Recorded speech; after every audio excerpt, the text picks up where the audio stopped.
Pra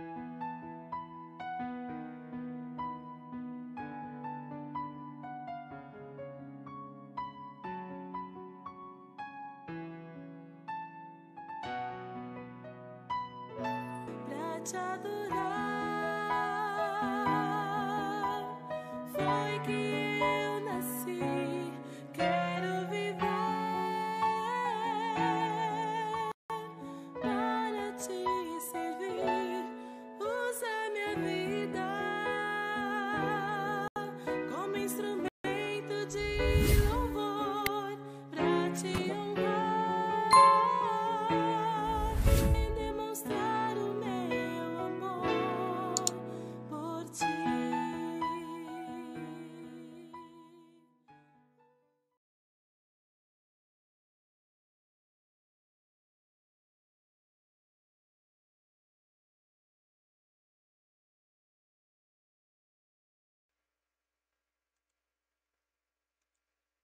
Bom dia, bom dia. Começando mais um Café e Comunhão. Hoje, dia 22 de maio, segunda-feira. Uma ótima semana para todos nós. Começando então a 21ª semana deste ano. Que Deus possa nos dirigir em cada passo, em cada decisão, em cada situação que nós vamos viver então durante essa semana.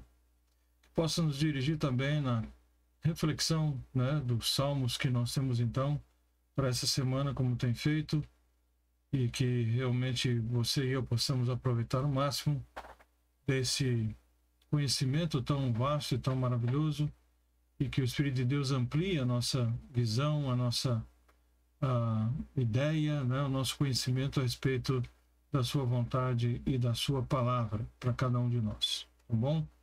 Isso é o que nós desejamos. Muito bem, hoje nossa leitura então, reflexão no Salmo 119, de 65 a 72. Vamos falar então nesses versículos, né? Vamos citar sobre a bondade de Deus. É sobre isso que o salmista então vai declarar aqui nesses versículos, sobre a bondade do Senhor. Então nós temos aqui a 9ª divisão de 8 versículos do Salmo 119, que se inicia com a letra chamada Tet, que significa bolo de pão ou pacote.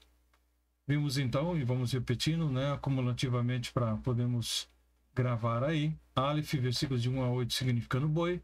Bet, de 9 a 16, casa. Gimel, de 17 a 24, camelo. Dalet, de 25 a 32, porta. Re, de 33 a 40, significando também casa. Vav, de 41 a 48, significando prego. Zain, de 48 a 56, significado é arma. Het, de 57 a 64, significando cerca. E agora Tet, de 65 a 72, significando então bolo de pão ou pacote, tá? Nessa porção do Salmo 119, o salmista reconhece a bondade de Deus mesmo em meio à aflição e à disciplina que é imposta pelo Senhor. Deus, ele é bom. E a experiência do salmista testifica justamente esse fato. E ele, em outras ocasiões, deixa isso claro, né, de que Deus é bom, que a sua misericórdia ela dura para sempre. Então Deus nos trata de forma bondosa, de forma graciosa o tempo todo, né? Nos trata melhor do que realmente nós merecemos. Então, o simples fato de Deus nos conceder a sua palavra é para o salmista, então, a prova maior da bondade de Deus, né? Então, não há prova maior do que ele conceder para cada um de nós a sua palavra. Palavra essa, então, que temos, né, liberdade de ler, de obter, e podemos, assim, a cada dia, termos o conhecimento profundo dessa palavra e nos aplicarmos a ela. Então, o salmista vai muito além e proclama justamente a excelência do uso, então, da diversidade e da manifestação da bondade de Deus no meio das aflições, né? E ele vai falar sobre isso, então, nesses versículos, então, nesse 9º discurso que nós temos aqui. Então, nós vamos analisar essas afirmativas e procurar justamente entender melhor o que o salmista está querendo dizer. Ele diz aqui no versículo 65 o seguinte: Fizeste bem ao teu servo, Senhor, segundo a tua palavra. Então, o salmista reconhece que mesmo em meio às tristes situações que ele estava enfrentando, que havia enfrentado, né, que incluíam, então, vergonha, a desonra, né, desprezo, injúria, perseguições, zombarias, né, Deus, mesmo assim, continuava sendo bom, né? Nós temos uma música muito bonita que fala a respeito disso, que Deus, ele é bom, que Deus continua sendo bom, mesmo quando temos adversidades, problemas, dificuldades, mesmo quando ele não responde às nossas orações da maneira como nós queremos, ele continua sendo bom, tá? Então o salmista, ele diz que Deus tem feito continuamente bem ao seu servo, né? Fizeste bem ao seu servo. Outra tradução diz continuamente, segundo a tua palavra. Então a bondade do Senhor é de acordo também com as promessas que foram feitas pelo Senhor.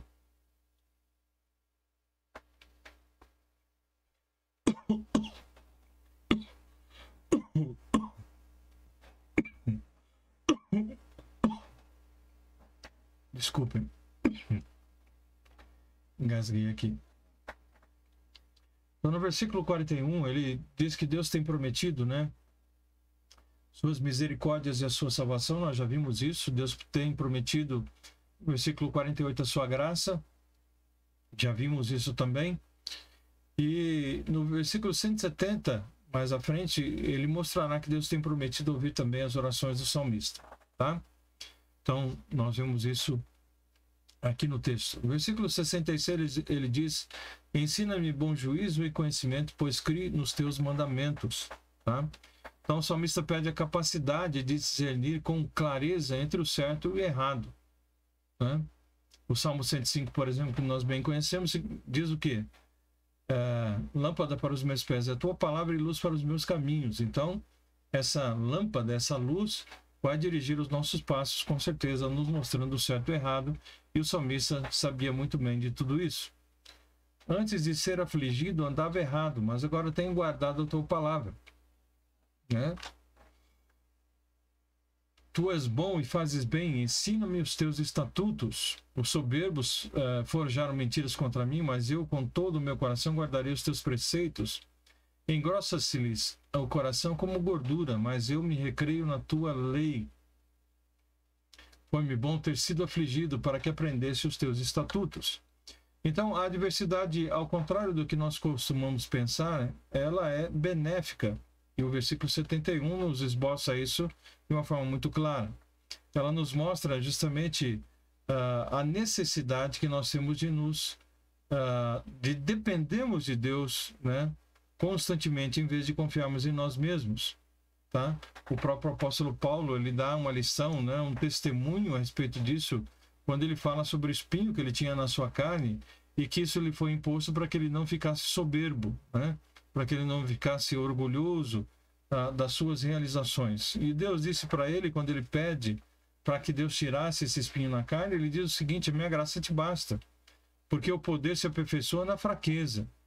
De boa vontade, pois, mais me gloriarei nas fraquezas, para que sobre mim repouse o poder de Cristo. Pelo que sinto prazer nas fraquezas, nas injúrias, nas necessidades, nas perseguições, nas angústias, por amor de Cristo. Porque quando sou fraco, então é que sou forte. Então veja aquilo que é a contramão do mundo, né? Alguma coisa antagônica que ele diz aqui. Ele diz que vai se gloriar nas fraquezas, né? Ele sente prazer nas fraquezas, nas injúrias, nas necessidades, nas perseguições, nas angústias. Então isso vai contra tudo aquilo que o ser humano pensa nos dias de hoje. Com toda certeza, né? Mas ele deixa aqui bem claro de que ele se sente aliviado com tudo isso, porque ele sabe que a boa mão de Deus está conduzindo a sua vida e ele então não se tornará um soberbo, um arrogante, justamente porque Deus permite, né, que essas situações sempre lhe chamem atenção a respeito da sua fraqueza e da sua necessidade de depender de Deus constantemente. Então o salmista, ele reconhece que andava errado antes de enfrentar essas aflições e que foi exatamente essas situações aflitivas que ele vivenciou que o fizeram se voltar para Deus e para guardar a sua palavra, tá? Então é disso que ele discorre, é sobre isso que ele fala aqui, ok? Então ele diz, né, ele exulta o Senhor dizendo que tu és bom e fazes bem, né? O Senhor é bom, o Senhor faz o bem, ele proclama isso aqui. Então, mesmo no meio da aflição do salmista, ele reconhece a bondade de Deus, tá? Reconhece que Deus é bom, mesmo quando ele permite, né, situações adversas na nossa vida, mesmo quando nós precisamos ser disciplinados. O autor aos Hebreus, no capítulo 12, versículo 11, diz o seguinte: toda disciplina com efeito, no momento não parece ser motivo de alegria, mas de tristeza. Então, quando você recebe a disciplina, né, isso é um momento de tristeza. E aqui essa disciplina pode ser, inclusive, a questão de realmente algo bem doloroso na nossa vida, tá? Mas ele diz que depois, isso no momento é motivo de tristeza, né? Mas depois ele pode produzir realmente alegria quando nós entendemos os benefícios daquilo, tá? Então ele diz, toda disciplina com efeito no momento não parece motivo de alegria, mas de tristeza. Ao depois, entretanto, produz fruto pacífico aos que têm sido por elas exercitados o fruto de justiça. Então, o salmista, sabendo que o produto final da disciplina, então, vindo da parte de Deus, ele insiste com o Senhor dizendo, ensina-me então os teus estatutos, né? Aquilo que é regra, aquilo que é norma, aquilo que foi estabelecido pelo Senhor, né, para ser seguido. Então me ensina, e eu quero seguir fielmente a tua palavra. Os soberbos forjaram mentiras contra mim, mas eu com todo o meu coração guardarei os teus preceitos. Então desprezo, né, mentiras, insultos, opressão, tudo o que ele vivenciou, tudo o que ele sentiu, né?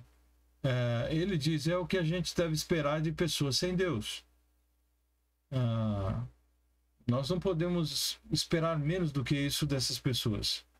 Elas odeiam o povo de Deus, odeiam a palavra de Deus, odeiam aqueles que servem a Deus, tá?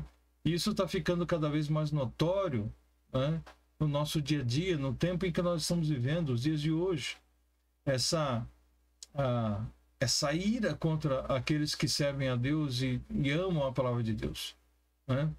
Então isso tem ficado muito declarado, muito visível. Aquilo que antes era oculto agora está muito declarado. Então essas pessoas realmente nos odeiam o povo de Deus, odeiam a palavra de Deus, e por isso eles vão de fazer tudo que for necessário, né, forjando, como ele diz aqui, mentiras, para que realmente possam tentar, né, derrubar aqueles que são do Senhor, tá?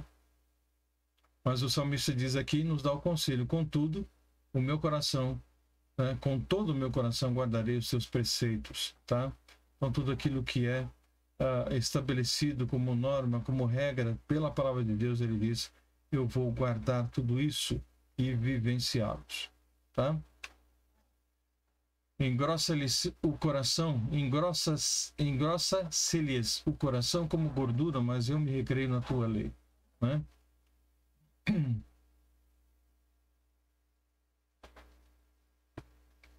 As pessoas então aqui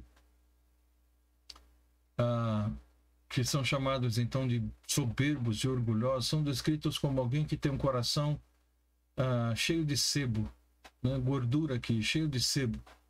São insensíveis à revelação de Deus. Eles não querem saber nada da palavra de Deus. Eles querem seguir a Deus, mas nos seus próprios moldes, nos seus próprios termos. Querem forjar um Deus para si que aceitem o seu modo de vida, o seu modo de pensar, de agir, tá? E por não se submeter então aos termos de Deus, eles são chamados de soberbos e de arrogantes. E assim eles vivem, e assim eles então acabam mantendo, né, o seu relacionamento dessa forma arrogante, soberba e distante de Deus. Então o salmista, ao contrário, ele diz que tem prazer na lei do Senhor, e na sua lei, como nós já vimos lá no Salmo capítulo 1, na sua lei medita dia e noite, Então ele é sensível à vontade do Senhor. A sua maior vergonha está relacionada com o fato de desobedecer aos mandamentos do Senhor, tá? Então isso seria uma vergonha. Isso ele não quer passar, ele não quer vivenciar isso em hipótese alguma. Foi-me bom ter sido então afligido para que aprendesse os teus estatutos. Então, mais uma vez, nós lemos aqui ele deixando claro de que ele não olha para as situações adversas da sua vida com negatividade. Ele olha, né, dizendo que foi bom ter sido afligido para que ele realmente pudesse aprender do Senhor, buscar a palavra do Senhor, buscar a direção do Senhor, orar ao Senhor, e assim que pudesse depender do Senhor, para que então pudesse viver, né, essas dificuldades permanecendo de pé, tá? Então ele deixa claro essa situação. E o versículo 72, melhor é para mim a lei da tua boca do que milhares de ouro ou prata, tá? Então a palavra de Deus é para o salmista, ok? A maior prova da bondade de Deus. Então, Deus se ocupa, né, conosco, e durante um longo período de aproximadamente 1.600 anos, ele revelou a sua palavra, né, bem como a sua vontade, para nós que somos as suas criaturas. Então, ele, durante todo esse tempo, cerca de 1.600 anos, ele se ateve a nos revelar a sua palavra e a sua vontade, usar homens para que pudesse então escrever essa palavra, chegasse até nós nos dias de hoje e pudéssemos assim então ter aí uma baliza, temos uma forma, né, um modelo a seguir, tá? Então, para o salmista, a palavra de Deus é mais preciosa, ele diz aqui, do que qualquer quantidade de bens materiais, tá? Ele deixa isso muito bem claro. No Salmo 16, que nós já lemos, versículo 2, se você relembrar, diz: Digo ao Senhor, tu és o meu Senhor, outro bem não possuo, senão a ti somente. Então, o Senhor é o nosso maior bem. Não adianta nada de milhares de ouro, de prata, se nós não tivermos o Senhor na nossa vida. Tudo isso passa, tudo isso ficará, mas aqueles que são do Senhor permanecerão para sempre. Ok? Concluindo então nessa manhã, meus queridos, o Senhor é bom e manifesta sua bondade a todos os que nele se refugiam. Todos aqueles que buscam no Senhor refúgio, ajuda, orientação, tá? Então a bondade do Senhor se manifesta na vida dessas pessoas, ok? O que nós podemos ver também é que nós temos que aprender a olhar para as nossas vidas e reconhecer a bondade de Deus que manifesta a nosso favor em todo o tempo. Mesmo nos mínimos detalhes da nossa existência, mesmo nos mínimos detalhes de tudo que ocorre, que se passa conosco. Como salmista, nós devemos declarar, né, o que ele declarou aqui no versículo 65. Tens feito bem ao teu servo, Senhor, segundo a tua palavra. Então, ele começa falando isso, sobre a bondade do Senhor. Tens feito bem ao teu servo, né? De acordo com a tua palavra, porque o Senhor, aquilo que ele disse, ele vive, aquilo que ele prometeu, ele cumpre, né? Então, ele é bom para com todos e ele demonstra essa bondade para com a sua e a minha vida também. Devemos entender que as dificuldades ou as aflições ou correções, elas são benéficas para a nossa vida, pois nos fazem buscar a Deus, né?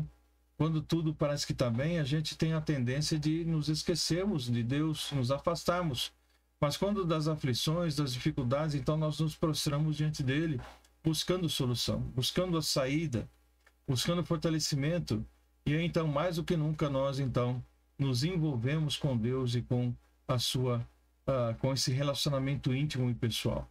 Então, uma vez na presença de Deus, devemos abrir os nossos corações para sermos inundados justamente pelo seu poder, né?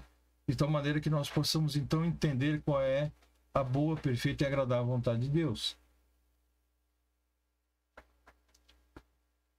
Esse deve ser então o seu e o meu alvo de vida, buscarmos essa vontade do Senhor, que é boa, perfeita e agradável, não nos conformando com as coisas desse século, desse mundo, mas sendo transformados então pela renovação, né, da nossa mente, pela palavra de Deus. para que dessa forma, então, nós possamos experimentar essa boa, perfeita e agradável vontade do Senhor. Tá bom? Então, meus queridos, que nós possamos estimar a palavra de Deus por aquilo que ela é. Ela é valiosa, ela é preciosa, mais do que ouro e mais do que prata. Então, vamos ser sábios e vamos buscar essa palavra dia a dia na nossa vida para sermos direcionados, para que sejamos iluminados por ela, tá? Então, aqui é revelado nesse texto, nessa divisão, nesses 8 versículos, a bondade de Deus para com as nossas vidas. Deus é bom, né? E nós devemos ser gratos a Ele por essa bondade, porque nada merecemos, mas Ele tem sido bom para comigo, tem sido bom, tenho certeza, para com a sua vida. E lembre-se disso, agradeça ao Senhor pela sua bondade e pela sua misericórdia dispensado a você e a mim todos os dias da nossa vida, ok?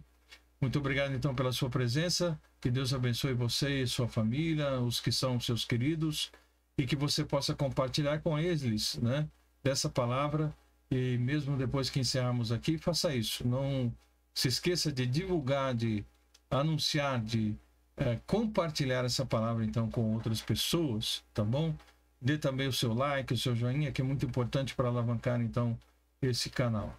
E assim nós podemos alcançar mais pessoas com essa palavra bendita e preciosa, valiosa, né? Preciosa, que é a palavra de Deus, tá bom?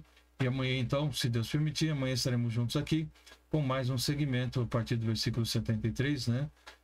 Com mais um segmento aí de 8 versículos, falando então sobre essa preciosidade da palavra de Deus.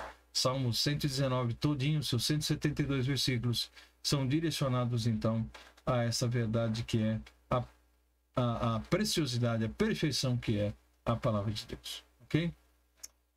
Deus os abençoe. Vamos orar? Pai, muito obrigado por essa manhã, por mais uma semana que nós iniciamos, pedimos a tua graça, a tua misericórdia, a tua direção, para que em tudo sejamos agradáveis ao Senhor, que possamos experimentar realmente a agradável, perfeita a vontade do Senhor na nossa vida e possamos assim testemunhar do Senhor e da tua palavra a todos que estiverem, ó Deus, próximos e até mesmo aqueles que estão longe de nós, através dos meios de comunicação, possamos alcançá-los, chegar até eles com a tua preciosa palavra. Orienta-nos, portanto, durante todo esse dia, dirige as nossas vidas, eu pedimos em nome de Jesus. Amém. Também, meus queridos, que Deus abençoe ricamente a sua vida e nós, então, amanhã, se Deus permitir, estaremos juntos aqui mais uma vez, tá bom? Um forte abraço e até lá. Deus o abençoe.